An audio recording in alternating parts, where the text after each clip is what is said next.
Today, we are going to be explaining why Xinjiang lamb skewers work. We're going to be making these traditional Western Chinese style lamb skewers, tenderizing that meat, making sure that it's nice and fresh and pure, but it's all seasoned with the same delicious, toasty, nutty seasoning spice. And it's a big burst of flavor, perfect for late at night, but also something interesting to maybe introduce into your grilling routine.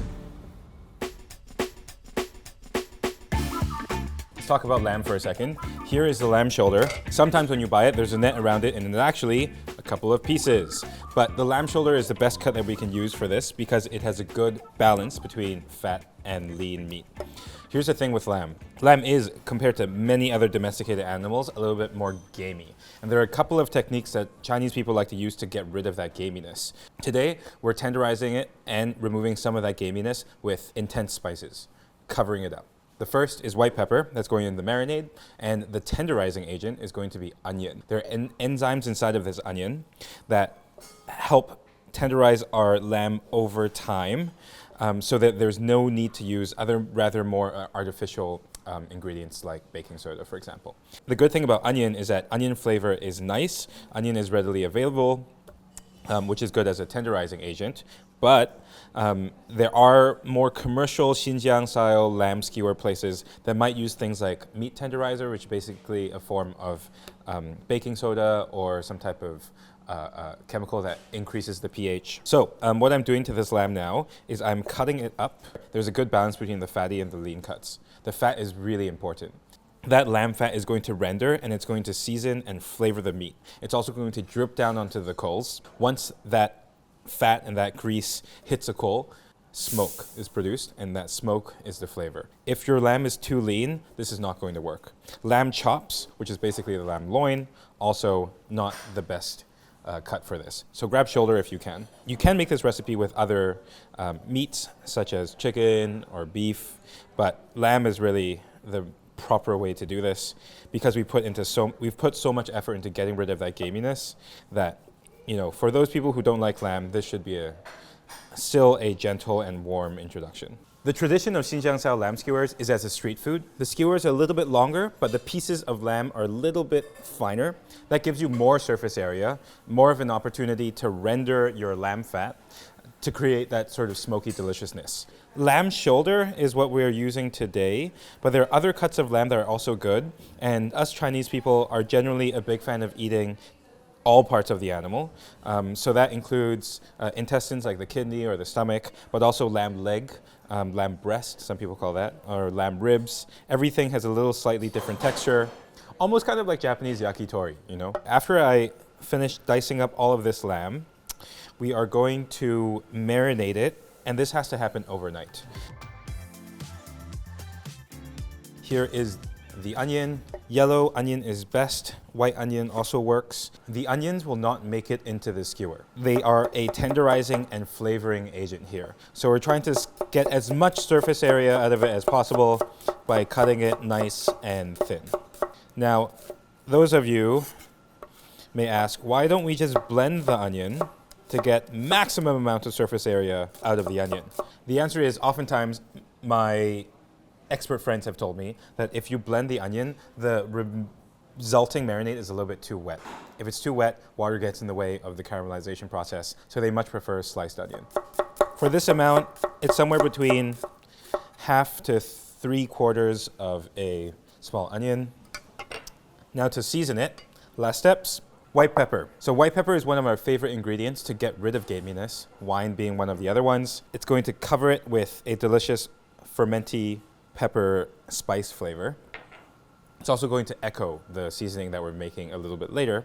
And just to bind everything together and help it tenderize a little bit, we have 1 egg. You may be asking yourself now, why doesn't this marinade have salt?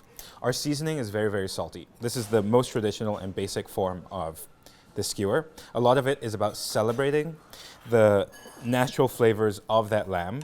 Adding salt ahead of time does change the texture, oftentimes in pleasurable ways in many other dishes, but in this case, the preference is to not add salt.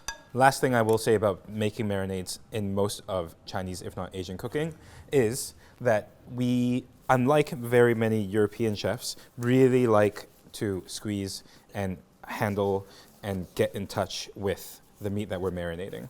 I like to use gloves, and a lot of squeezing will help encourage some of those enzymes to come out of the onion, but it'll also help tenderize and massage the flavors of the spice into the lamb itself.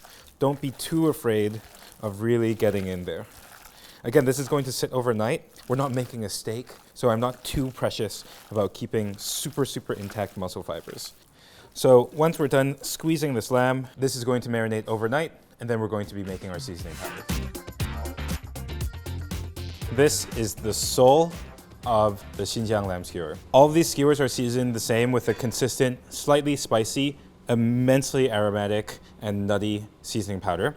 First and foremost, the bulk of it is a chili spice. This is ground chili peppers.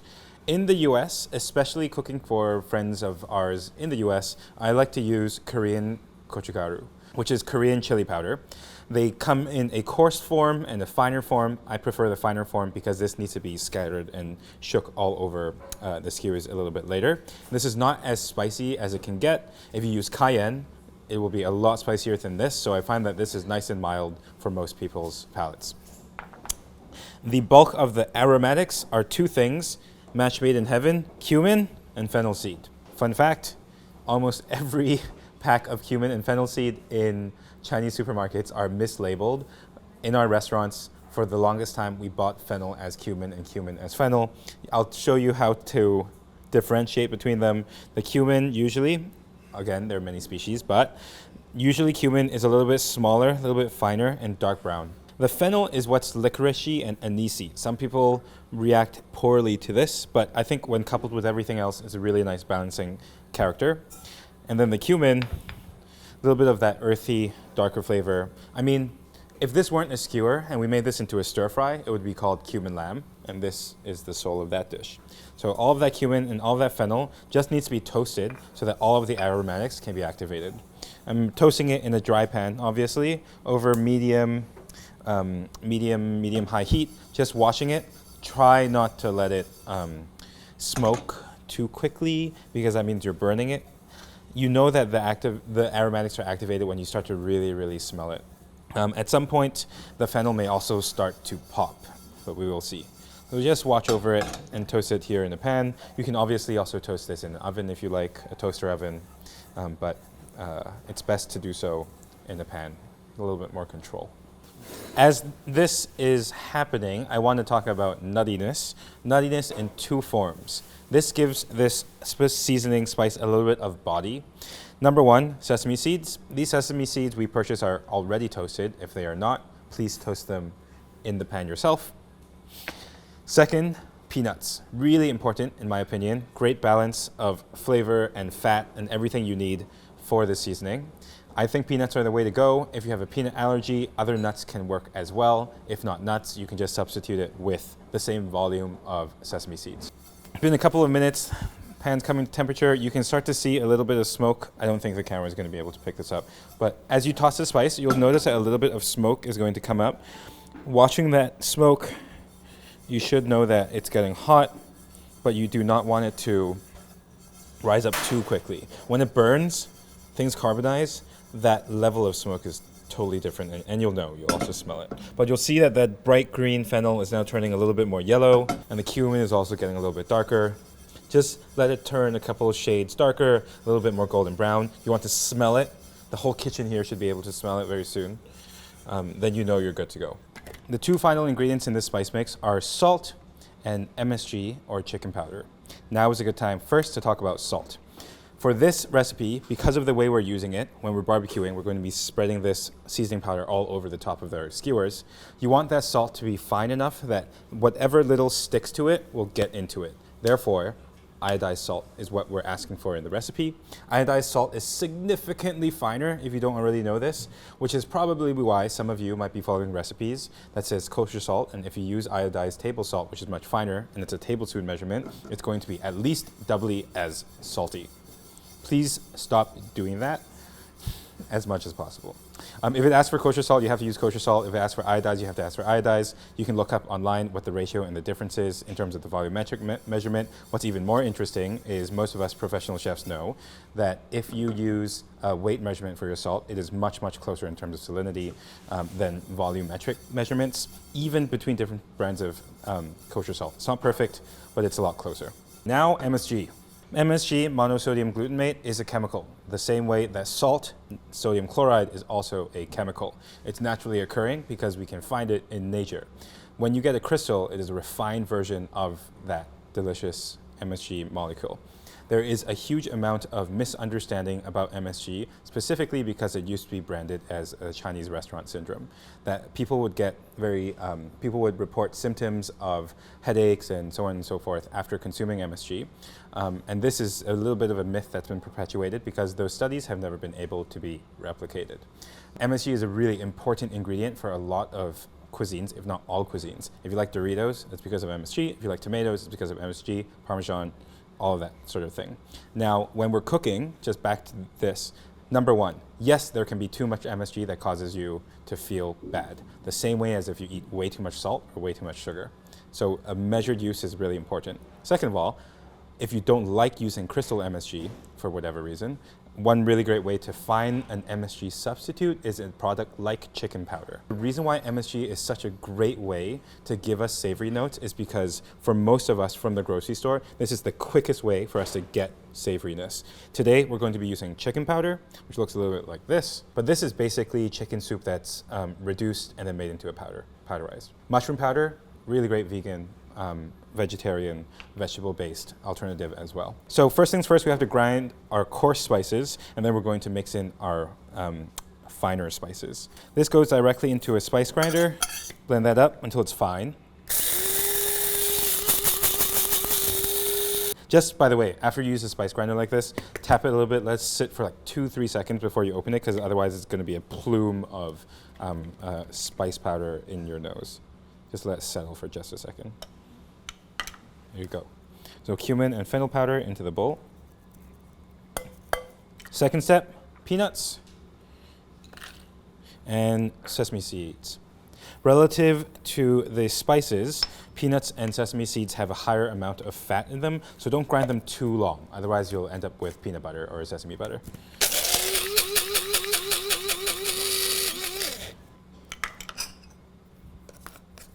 You want it to be ground, but you don't want too much oil to be extracted. Okay, that goes in there. Let me just mix this up a little bit. Here you go. Okay, looks roughly like that. And then the final ingredients, chili powder, most of the spice, MSG or chicken powder for flavor, and then the iodized salt. Mix all of that together, becomes a beautiful red seasoning. Once this seasoning powder is mixed, this is basically shelf stable. All the ingredients were shelf stable in the first place, so you could make this way ahead of time, and this will last you all summer long. So after all of the seasoning powder is mixed, we're going to be making our skewers themselves outside, and then we're going to grill them, ready to go. All right, so here's the grill setup. This is an American style, what I call an American style drum style grill. Perfect and the most versatile for a lot of backyard grilling. But traditionally, know that a Xinjiang style Chinese grill would have been very similar to a yakitori grill. So a skewer grill that's a little bit longer fits your skewers so that all the skewers can rest right on top of it and they can be flipped easily. That's okay, we'll still be grilling over a grate. As long as you're grilling over charcoal, you get a very, very similar effect, even if it's not so ergonomic, I suppose. So, as always, we like to start our grills in the chimney. It's just a little bit more effective. As little lighter fluid as possible, if none at all, will really help you make sure that your food doesn't impart nasty odors and nasty smells. Once that charcoal gets white hot inside of your chimney, that's when you know it's ready to be dumped into the main chamber. Okay, for us, it's a very, very typical setup. We're gonna build a hot zone and a cold zone so that we can sear things off, move things to the side. Sear things off, move things to the side. Now, keep in mind that usually when these lamb skewers are being barbecued, they're barbecued directly over the coals. There's no grate. There's nothing to sit on because they sit on the skewer and the skewer is rested on the sides of that grill. It's perfectly shaped. Here, because there is a grate, we want to make sure to oil our grate. Season it up a little bit to prevent it from sticking as much as possible. Any neutral oil with a relatively high flame point, canola, grapeseed, that sort of thing will do. But you want this to be really, really quite hot. Last step, as we're skewering those lamb skewers, just close this so that that charcoal can reach its full heat potential. There are a couple of types of skewers you can use. Bamboo, stainless steel. Bamboo is great because they're disposable, they're cheap, they're easy to get, but they tend to burn, especially when you're cooking at such a high temperature. So if you are using bamboo skewers, you have to soak them in water for at least 5 minutes.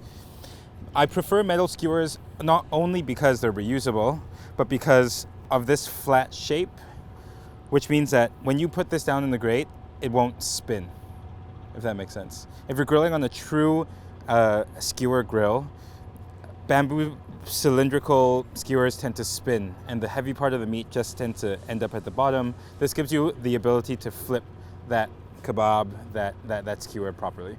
Okay, so for skewering, remember our marinade is a good balance of lean meat and fattiness. So you want to alternate between a lean piece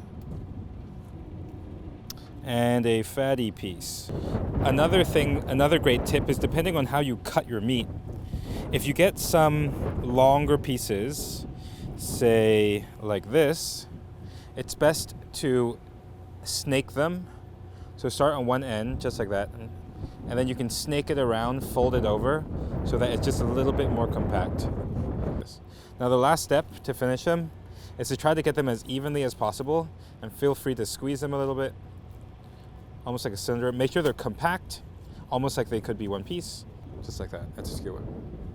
Right before they go in the grill is when the seasoning goes on. This is all of the flavor because there's no salt in that lamb so far, so feel free to be generous. Now we're going to start cooking this lamb. Just because we are cooking them on top of a grate, they have a little bit of a tendency to stick, so a tiny bit of oil. Skewers just go directly on top. You want to hear that sizzle because you want to know that it's hot enough. I mean, the smell immediately is like it was in China. Got a tendency to burn, so keep it moving. Keep it turning. It's been about 5 minutes, and we know that our skewers are done because when you look at them, much of that fat has rendered out, if not started to render, and the meat has also constricted a little bit, not to mention you get a nice char. So, I can't believe it. We've done this episode for so long, and I haven't mentioned the Chinese word for this, which is chuar. Chuan is the proper Chinese pronunciation for a skewer, but chuar is the northern dialect. It's not a dialect, it's like the northern, almost an accent, but that's how everyone refers to the skewer genre of cooking in China is chuar. So this is yang rou chuar, which is lamb skewers. Taking these off the grill, usually they're eaten as is. Sometimes they are served with a bread, a flatbread. In this case, this is a Uyghur flatbread, which is called in Chinese nang. So we're just going to grill off these naan bread, which obviously have the same root, linguistically at least. There may be an instinct to serve this with yogurt sauce. I don't think it needs it. If you think it does, that's totally up to you. Bread comes off, nice and smoky, kebabs directly over the top, and that's how this would be served, just like this. I've been waiting to have this for so long since I haven't been in China. So juicy and tender, and it doesn't matter that we didn't season the lamb before we cooked it, because the outside seasoning is so multifaceted and so complicated. And it's also the type of seasoning that I would use on vegetables, all the other kebabs I'm making, all the other skewers I'm making. Perfect for the summer. If you like this recipe, you can get a copy of it on food52.com. These are Cumin lamb skewers, and that was why it worked.